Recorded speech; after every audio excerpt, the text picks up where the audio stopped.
पाचन तंत्र भोजन के जटिल तथा बड़े पोषक पदार्थों व विभिन्न रासायनिक क्रियाओं व एंजाइम की सहायता से सरल छोटे व घुलनशील अणुओं में परिवर्तन पाचन कहलाता है। जो तंत्र ये कार्य करता है उसे पाचन तंत्र कहते हैं। भोजन के जटिल कार्बनिक पदार्थ एंजाइम व पाचन रस। सरल कार्बनिक पदार्थ पाचन तंत्र। पाचन तंत्र आहार नाल मुख से गुदा तक होता है। पाचन ग्रंथियां लार ग्रंथियां, अग्नाशय ग्रंथियां, यकृत ग्रंथियां। मुख ग्रसनी, ग्रसनली, आमाशय, छोटी आंत, बड़ी आंत और मलद्वार। इनको हम स्टेप बाय स्टेप पढ़ेंगे।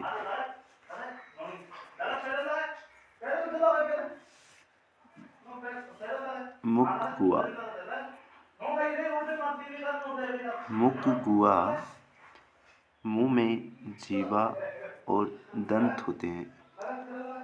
जीवा स्वाद अनुभव कराती है और दांत भोजन चबाने का कार्य करते हैं।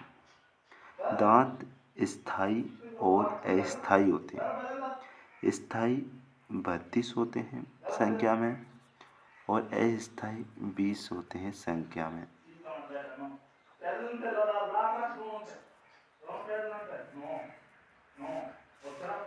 इनको हम 4 भागों में बांटते हैं। पहले होते हैं कृतक, दूसरे होते हैं रत्नक, तीसरे होते हैं चवर्णक, चौथे होते हैं तीसरे होते हैं अग्रचवर्णक, चौथे होते हैं चवर्णक। कृतनक चूहे की तरह कार्य करते हैं। रत्नक चीरने फाड़ने का कार्य करते हैं। अग्रचवर्णक भोजन को चबाने का कार्य करते हैं और चवर्णक ग्रसनी। ग्रसनी ग्रसनली, मुख ग्रसनी, नासा ग्रसनी और अधोग्रसनी। मुख ग्रसनी द्वारा भोजन ग्रहण करते हैं। नासा ग्रसनी द्वारा श्वास ग्रहण करते हैं और अधोग्रसनी एपिग्लोटिस भी कहा जाता है। ये दांतों को अलग अलग करती है।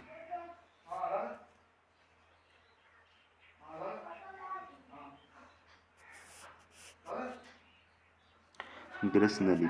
ग्रसनली बक्ष गुहा से होती हुई तनुपट में से उदर गुहा के आमाशय में खुलती है। ये ग्रसिका नली सक्रिय पेशीय नली है। 25 सेमी इसकी लंबाई होती है।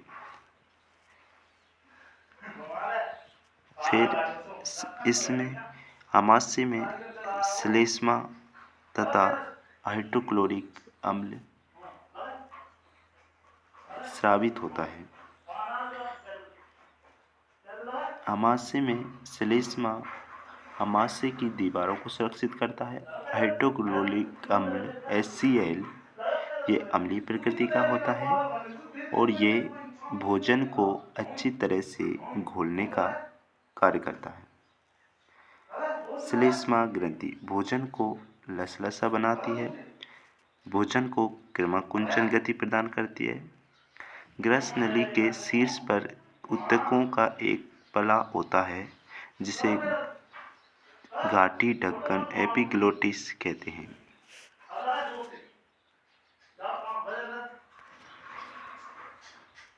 आमाशय। आमाशय अलग अलग हिस्सों में बटा हुआ होता है, जैसे कि जठरागम भाग, फार्डियम भाग, फार्डिस भाग और जठर निर्गमी भाग।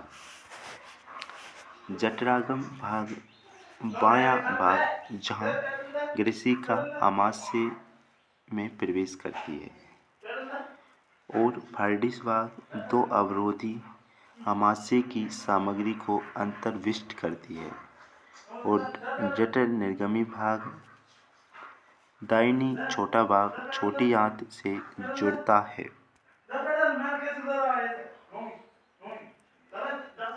आमाशय में भोजन 3 से 4 घंटे तक रुकता है। 3 से 4 घंटे आमाशय में भोजन रुकता है। इसमें जठर रस में HCl, पेप्सिन, रेनिन, श्लेष्मा होती है। पेप्सिन प्रोटीन का पाचन करती है, रेनिन दूध का पाचन करता है। पेप्सिन प्रोटीन का पाचन होता है पेप्सिन के द्वारा, जबकि रेनिन के द्वारा दूध का पाचन होता है। श्लेष्मा आमाशय की दीवार को रक्षात्मक आवरण प्रदान करती है। छोटी आंत। अब आमाशय के बाद हम जानेंगे छोटी आंत के बारे में। छोटी आंत को क्षुद्रांत भी कहा जाता है।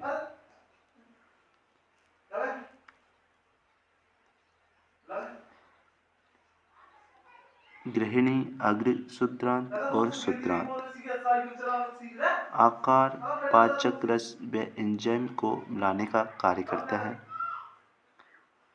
अग्र क्षुद्रांत पाचन व अवशोषण करता है। क्षुद्रांत पाचन व अवशोषण करता है। पाचन ग्रंथि। पाचन ग्रंथि, लार ग्रंथि, ये 3 जोड़ी होती हैं। अग्नाशय मिश्रित ग्रंथि कहा जाता है इसे। यकृत सबसे बड़ी ग्रंथि होती है जो पाचन ग्रंथि होती है।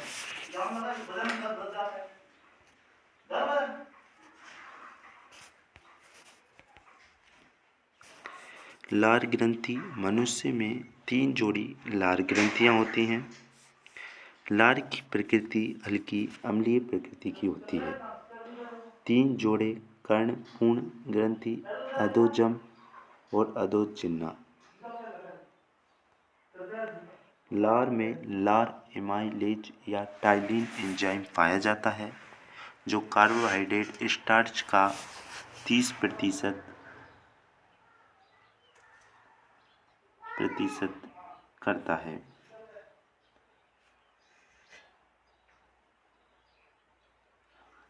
स्रावित एंजाइम लार एमाइलेज या टाइलिन।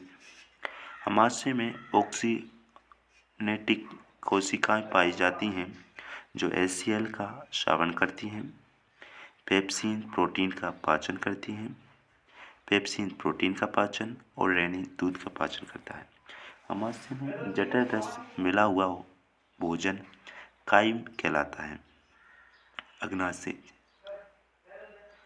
6 से 8 इंच लंबी होती है। अग्नाशय ग्रंथि यकृत, ग्रसनी व तिल्ली से धीरी। अंतःस्रावी हार्मोन्स इंसुलिन, बहिःस्रावी अग्नाशयी रस ग्लूकागोन हार्मोन्स इंसुलिन। कार्य अंतःस्रावी हार्मोन्स कार्य रक्त शर्करा को नियंत्रित करना, हाथों में प्रोटीन, वसा व कार्बोहाइड्रेट का पाचन करना। प्रोटीन का पाचन। प्रोटीन ट्रिप्सिन के द्वारा पेप्टाइड में, प्रोटीन काइमोट्रिप्सिन से पेप्टाइड में। कार्बोहाइड्रेट का पाचन। Starch amylase, maltose. वसा का पाचन। वसा के जटिल कण सरल कण में